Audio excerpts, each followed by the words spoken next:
Olá, a paz de nosso Senhor Jesus Cristo, salve Maria Santíssima e desde já agradeço pela atenção e pelo seu tempo. No vídeo de hoje não vou esticar muito sobre a temática, vou nos pontos específicos naquilo que eu tenho que falar. Já falei sobre isso no ano passado, coincidentemente, no mesmo período eu vou falar sobre essa temática, que se trata da Quaresma de São Miguel.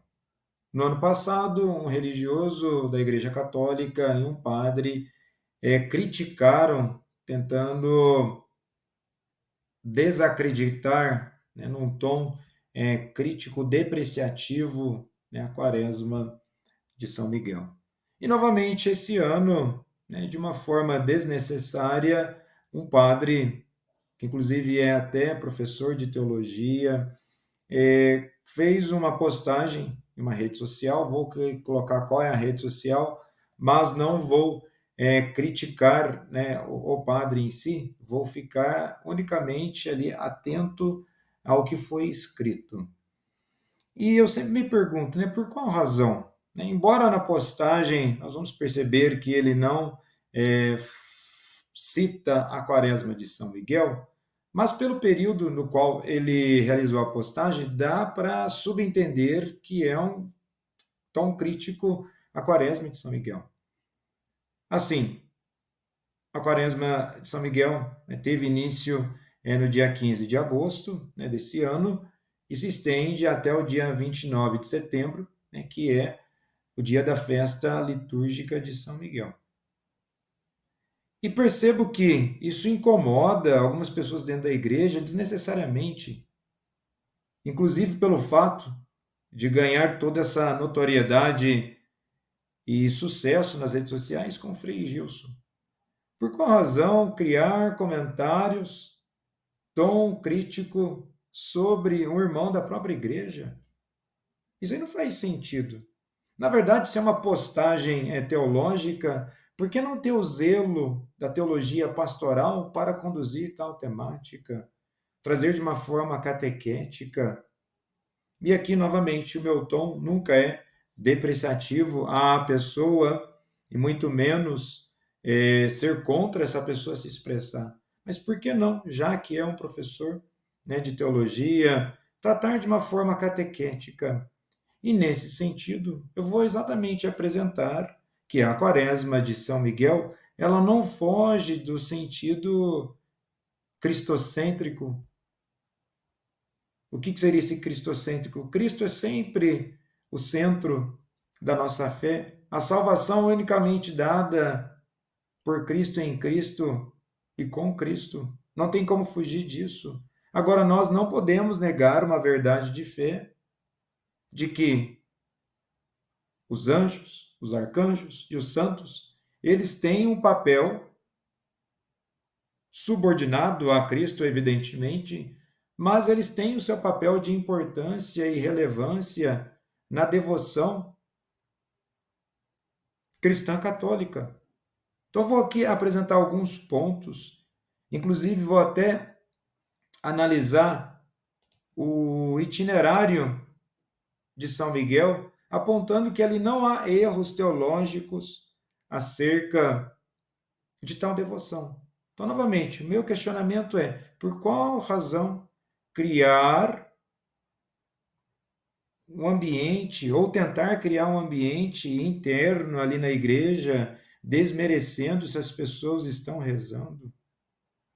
Se o tom da postagem foi unicamente trazer uma dimensão catequética, de orientar as pessoas para tomar cuidado com as tais devoções, para que essa devoção não distancie da centralidade que é Cristo, ok, mas percebe-se que a forma que escrever é unicamente para criticar desnecessariamente. Então vamos analisar a postagem. Está assim: quem nos libertou do mal foi Cristo e não o arcanjo São Miguel. O Redentor é Cristo e a obra da redenção é a ação da Trindade. Cristo ganhou, aqui está entre aspas, a guerra e nos garante as vitórias até o triunfo final. Os arcanjos têm lugar em nossa fé, mas trabalham, entre aspas, para Cristo. Devoções são bem-vindas, mas sempre submetidas ao critério cristocêntrico.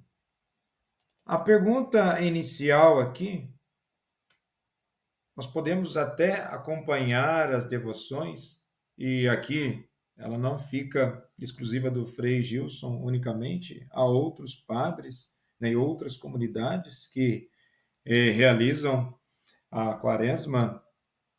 E os itinerários, nós podemos perceber que não foge daquilo que é cristocêntrico.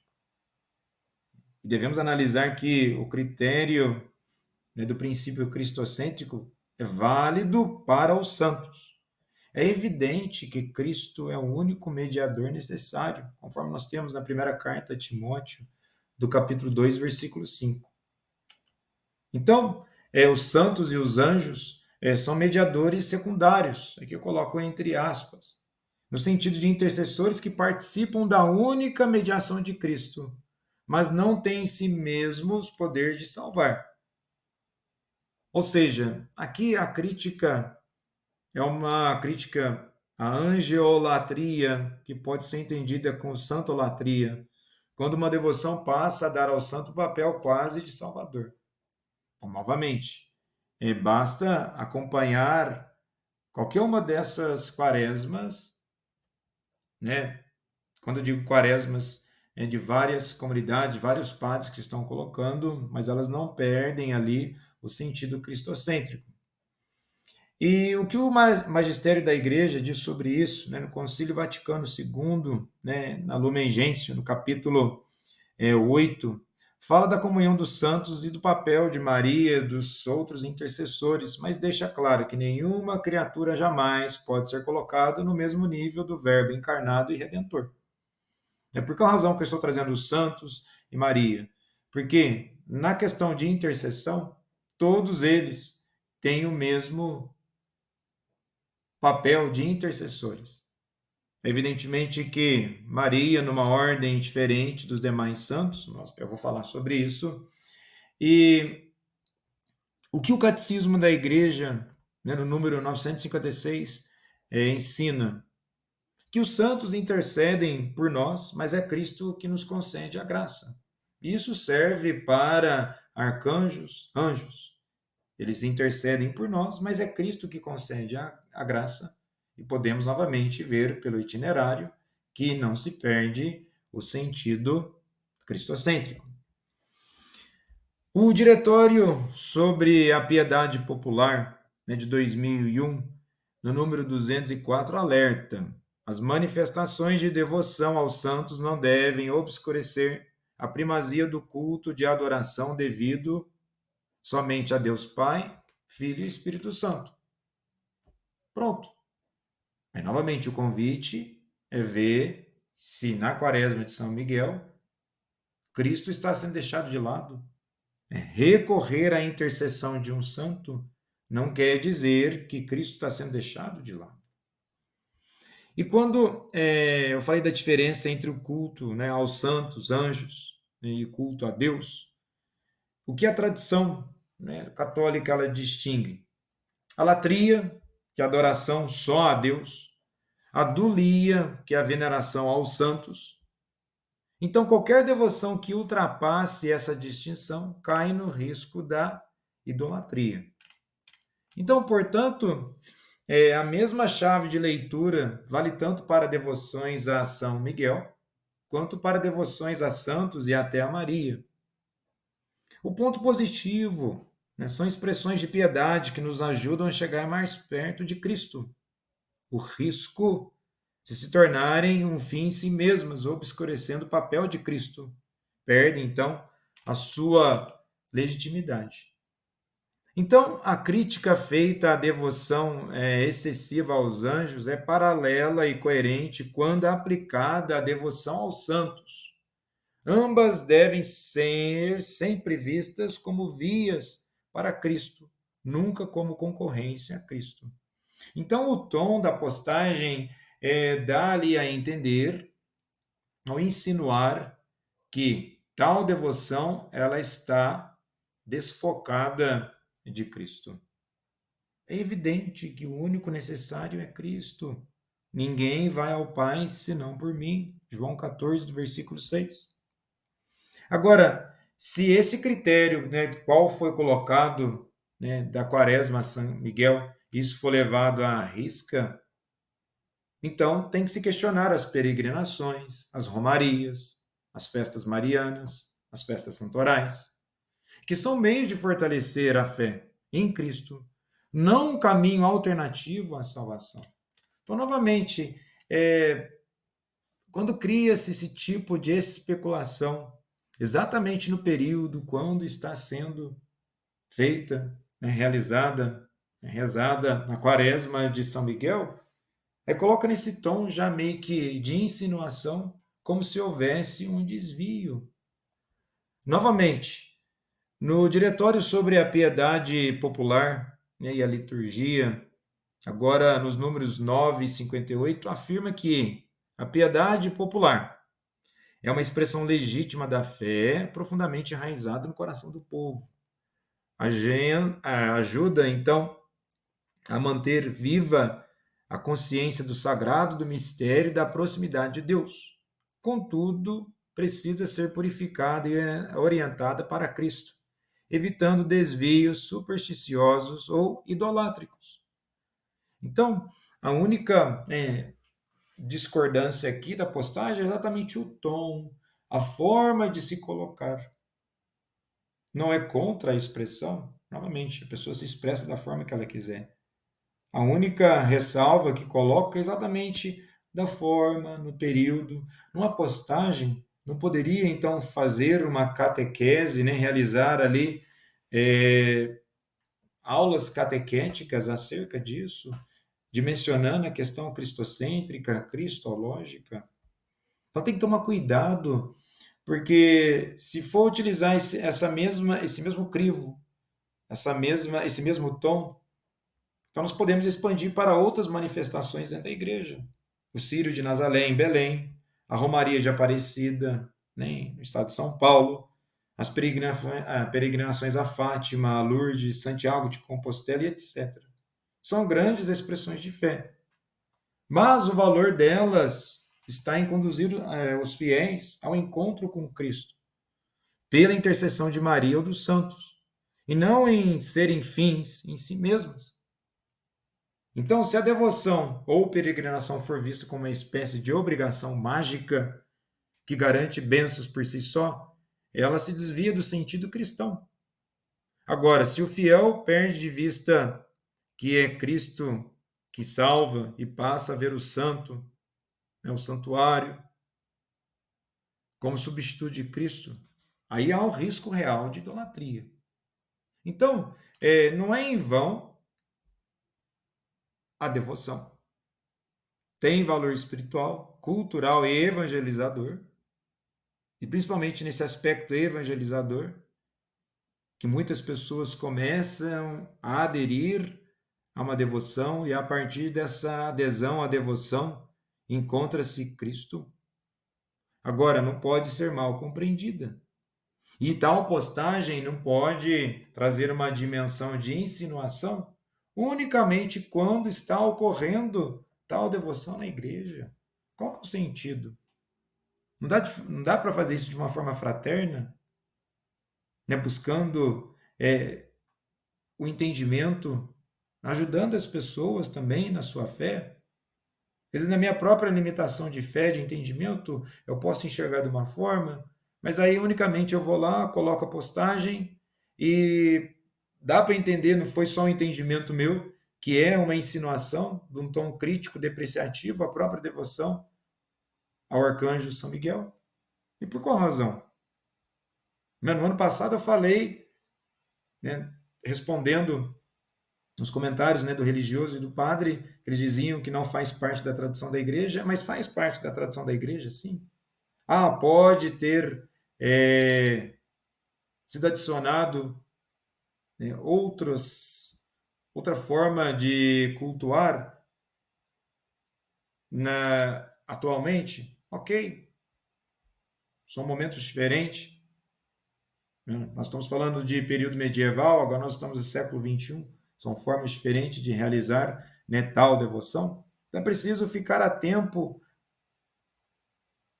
ao tom, né? Ficar atento a esse tom para que não, né, cometa desnecessariamente um ato que não é fraterno. Por qual razão criar divisão dentro da igreja? Não há necessidade para isso.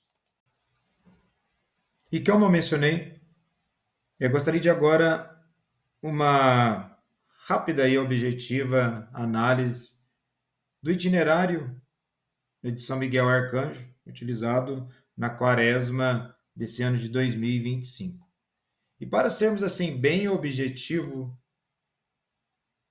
basta, né, nesse documento, né, de uma versão digital, eu vou deixar esse documento disponível na descrição desse vídeo, basta aqui buscarmos quantas vezes a palavra Cristo aparece no itinerário.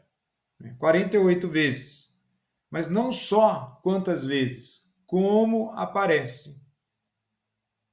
Então, nós temos aqui, em termos, segue toda a temática, né, de cada dia, né, cada dia tem um tema a ser orado. Então, novamente, ó, logo na introdução, nosso Senhor Jesus Cristo advertiu: quem quiser vir após mim, negue a si mesmo, tome a sua cruz, siga-me. Seguir a Cristo é escolher a vida estreita, a renúncia diária e a perseverança até o fim. Se colocar em oração, participar de uma devoção, é para que, de fato, nós consigamos seguir o caminho estreito, purificar a nossa vida das paixões e se colocando realmente num combate e pedindo a intercessão de São Miguel, que o Deus, quem como Deus, para que possamos resistir. Mas na continuação, olha lá, Cristo, olha lá, também invocado como protetor contra as heresias, contra a apostasia, contra todo tipo de engano que afaste a alma da verdade de Cristo. É a verdade de Cristo, não é a verdade de São Miguel, não é a verdade de nenhum santo. Na verdade, todo santo sempre teve como base e essência, amor de suas vidas, a verdade que é Cristo.